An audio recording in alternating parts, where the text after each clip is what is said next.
I'd like us to just, end with you telling us a little bit about the researcher and the vaccine, the gentleman who went to Davos recently. Because I mean, I'd love to interview him. Yeah. But it just seems like such a great story. Yeah, no, I think it is a great story, and it's and George is not the only person, but I'll use him as an example. So this is George Warimwe, who I'm sure you could interview because he's based down in Kilifi in Kenya.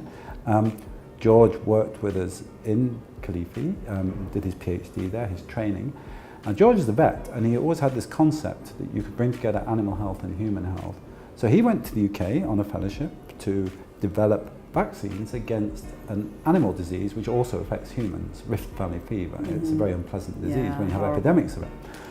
George is very quickly, with colleagues, developed a really effective vaccine that's 100% protective in animals and almost certainly will be protective in humans, and human trials are beginning now.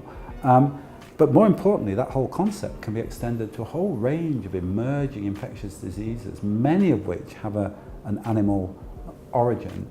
And so, to me, the great thing about that story is George trained in Kenya. He went outside, as it happens, to Oxford. And at that point, he could have stayed where he was because his career would have taken off with the discoveries he's made. But he was very committed to the idea that we build science, in particular vaccine science, in Africa. So he moved back, which could have cost in terms of career progression. But he's moved back to build his group in Kenya. That's what he's doing now. And then he was invited to the World Economic Forum at Davos last week, and he talked to world leaders, both in industry, politics, across the board, to present this concept. And I think from all the information flowing on Twitter around it, I think it's very influential. So I think it's a fantastic example. But there are many others. I'm very proud of the fact that within the centre in Kilifi, we've actually produced a whole group of East African research leaders who are building their own groups in Africa. And that's it is a source of pride. Talking about it from a branding point of view, they're probably the best kept secret because we don't hear too much about them. I know. Yeah, I think that is true. Scientists aren't particularly good at doing this. I mean, I think all scientists now realising, all scientific organisations are realising that you've got to start communicating. And places like the Academy, Kilifi, they do all have communications strategies now. And it's tough because, science isn't necessarily what's on your mind every day in Kenya, as you know. I mean, you look in The Nation or The Standard any day, it's really hard to get science in there as a kind of interesting thing when there's so much life and politics going on. So there is a challenge there, but I think you're absolutely right. It is a bit of a secret. But interestingly, so it is in Oxford. So,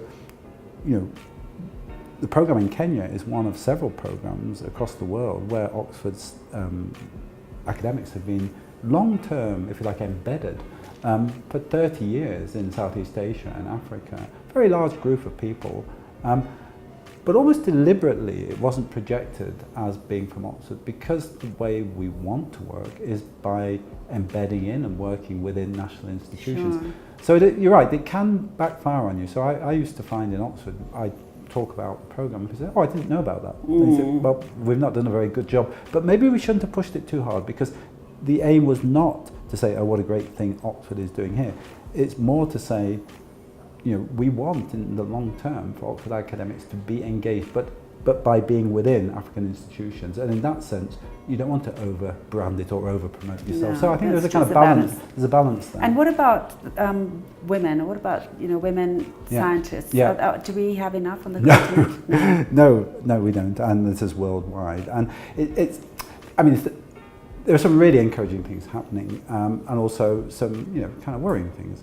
So more and more women are going into science, and in different countries this is different. But if you look at entry into science, and it differs, maths is different from biology, which is different from engineering. But generally, the trend is for more women to go into science.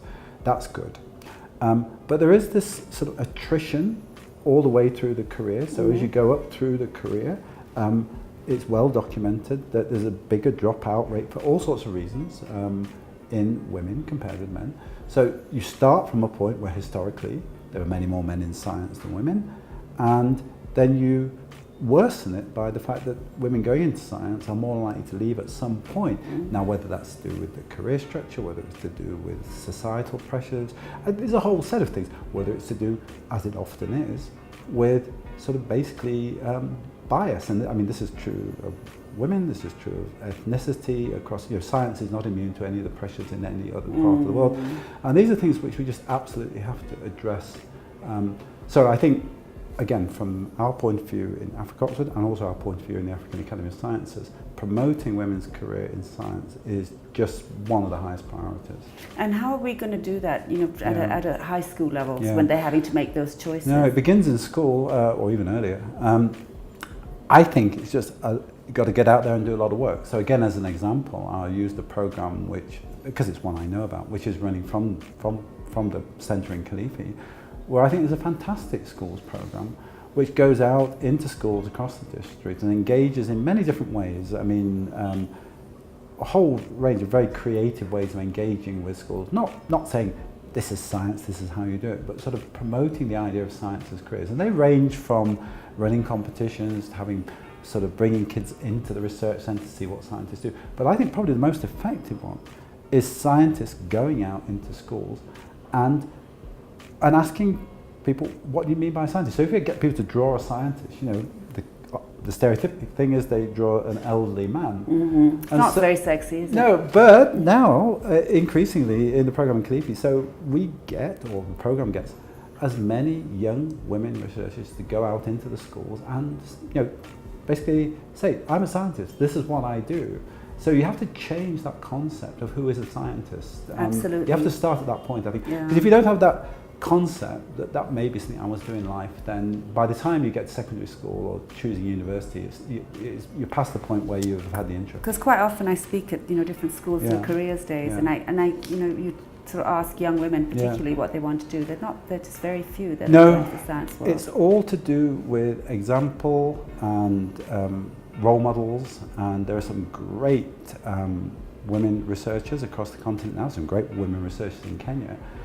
But promote, and of course it's tough because those women have to do their scientific job just like everybody else. So it's a tough demand on them to say all the time, oh, you've got to be a role model as well. No, it's but in fact, I think many people willingly take on that idea. The role model is so important. And, as I say, there are some really great emerging women scientists in Kenya, in the rest of the continent, and I think many of them are engaged in these kind of programs because they realise how important it is to inspire young girls to see science as a career. And will that be part of the sort of Oxford Africa initiative to have a program that encourages? Yeah, well, so our primary aim is to promote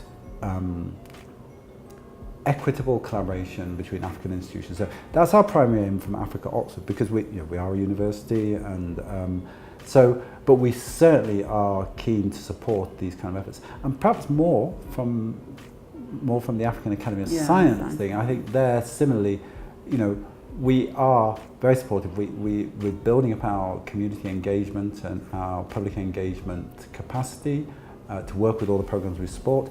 And one of the things that we'll certainly be doing is drawing on the examples of the school's sort of approaches which work, because it's absolutely critical. That's where the researchers of the future are going to come from, and so you've got to deal with that as a high priority. So you've charged with the task of making science cool, because I think that's part of it. Is that it just seems quite sort of quite boring and quite, but I think that's it. It's just sort of letting people know the different areas of science as well. Well, I'd be the wrong person to make science cool, because I fall into the category of sort of elderly male. But I think science is cool, and I think the people to make it cool are to get young researchers, men and women. I mean, we've talked about women, but it's important to encourage men and women. For sure. So, but it's to convey that excitement of science, and the best people to convey it are people who are doing it, and the best people to have it conveyed from are people who you can identify with, who are closer to you in age and background, and that's, I think, what's going to have to happen, and that is what is happening, but we need to do more of it. Yeah, and I think as Africa, so the economies are growing, and there's sort of this African boom and Africa rising. I think it's just so important that we have African scientists. contributing to the development of the continent. Well, not just contributing, leading. I mean, in the end, no country can be developed from outside. No. All countries develop themselves. They can be sort of obstructed or assisted in different ways by willing partners. But in the end, all development comes from within, whether it's personal development or institutional development or a country's development. So it's essential that the challenges of Africa are, or at least the approaches to solve the challenge are not just contributed but led by African scientists. But that needs a lot of work. I mean, we're starting from a low base. Absolutely. And there's a lot to do. Yeah, there is. Yeah. And well, it's great that you have spent so long in Africa contributing to us getting there.